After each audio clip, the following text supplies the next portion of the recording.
But if snoring is an early sign of sleep apnea or the possibility of sleep apnea developing, I mean, skinny people snore. Absolutely. So how is it that snoring in them is also something that is indicative of sleep apnea? Or is it indicative Maybe of they're something skinny else, perhaps? fat?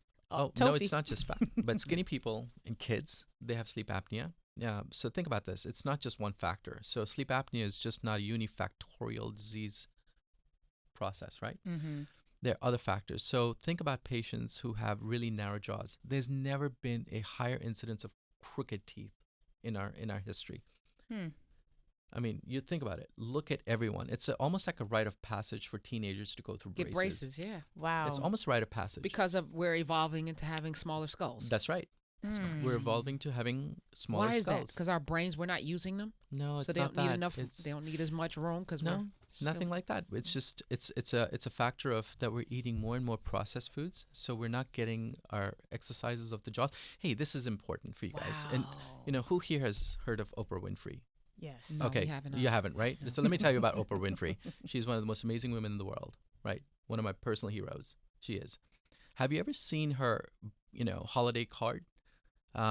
Where she We're not is... on her list, Dr. Singh. Oh no, but it's publicized. Perhaps You, you are. can, you can see that. Her holiday card is of these beautiful, gorgeous children. These girls in perfect uniforms, school uniforms. Oh, her girls standing, and stuff. Yeah. Okay. standing with beautiful white smiles, beautiful, gorgeous, broad, white, pearly white smiles. Not a crooked tooth in their mouth. How could 100 girls in some remote village in Africa have the most whitest of teeth, the most perfect aligned teeth? Why is that?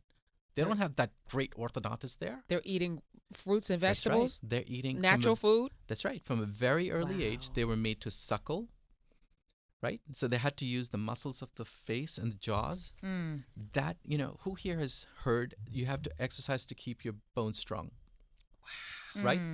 So the muscles, processed foods and all the things that we're eating and feeding our children. Yeah. Wow. Is contributing to our jaws not being developed. All the allergies that we have, not being able to breathe from our nose, is causing our palates to not develop. And that's creating crowding. And that crowding is creating a situation where our mouth is so crowded that the tongue doesn't have enough room. So when we fall asleep on our backs, the tongue has nowhere to go but fall back and block the back of the throat. So there you go.